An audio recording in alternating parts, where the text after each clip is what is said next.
ladies and gentlemen, Dick Cavett.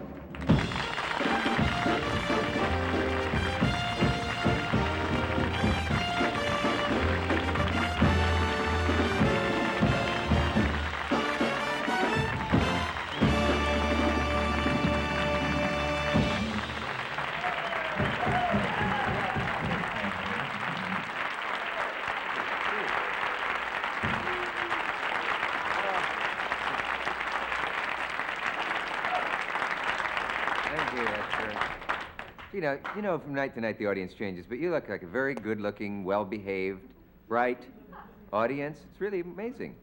Why would my conductor come back just before the show and say you were a gaggle of cretinous morons? Why would you do a thing like that? These are my sort of people. Say, I'll tell you, there's a strange thing about, I have to explain right now.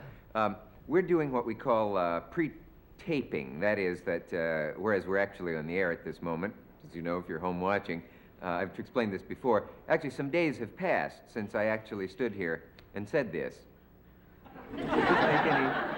In other words, this is not actually, when you're seeing us now, the actual day we taped. So if I were to say anything topical about the elections or any of that, it would be hideously out of date by the time the show was on the air. So I thought, rather than do that, I would take you behind the scenes in television again.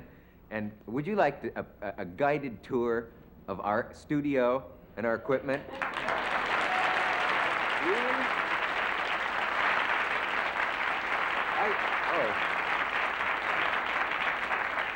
Thank you, because if you wouldn't, that's what you're going to get anyway. For example, there's a lot of equipment that you don't see now at home. You just see me standing here, right? You don't see any of our cameras, for example, but we have three here on the floor. This is a camera. We have three. Our director calls them Camera 1, Camera 2, and Camera 5. He dropped out of school at an early age, I think. There's a thick cable running from the camera to. Can you see this? This is called the thick cable for the camera. I don't know what I'm doing here. This is for security reasons. Our cameramen steal things. And this is a cameraman or camera operator. This is a rundown. What's this called? A rundown. Let me see this piece of paper here. It's a rundown of the show. Rundown also applies to most of our equipment. Do we still have the camera that fell off the truck at the Olympics? I don't know. And see, this tells the cameraman what to do at any given hour. I mean, for example, something like, well, here, Juanita, Trafalgar 4. That's terrible. What else do we have? Anything you see you'd like to know about? This peculiar thing is a microphone. The microphone is on what's known as a dolly, and there's also another part of the microphone that is known as the teddy bear. Television is in its infancy, as you know. And so is the man on the microphone here. Let's see. This man is on what's known as the mic perch. We see they're up there on those things because of the fact that being so near the lights, they have a perspiration problem, and so we keep them up away from them. What else can I tell you about? Oh, and his job partly is to turn this thing in any direction. So if I turn and suddenly walk somewhere or miss a word. They missed a word.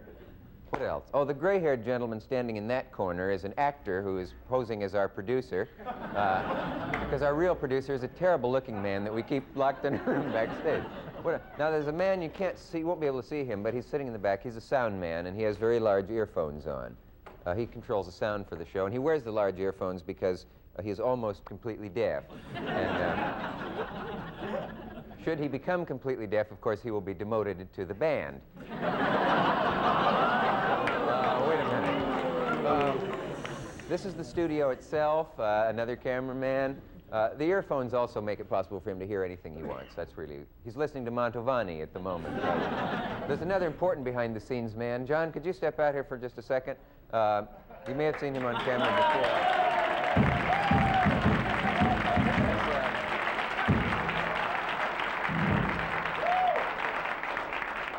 This is John. John is our choreographer.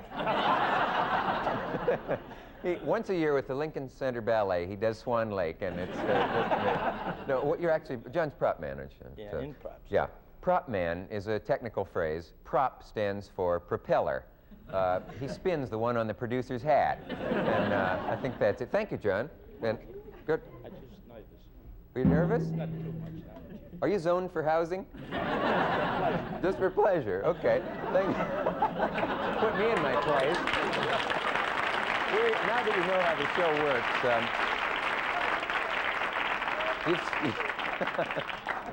was he told to get a laugh that was better than mine? Now that you know how it works, let's see if it does. David Niven is with us, and Joan Hackett, the great Billy Eckstein, and John Marley, a gentleman you've just seen probably in Godfather, if you've been able to get in, or Love Story, and countless films. We'll be right back with all of that. Are these little talks helping?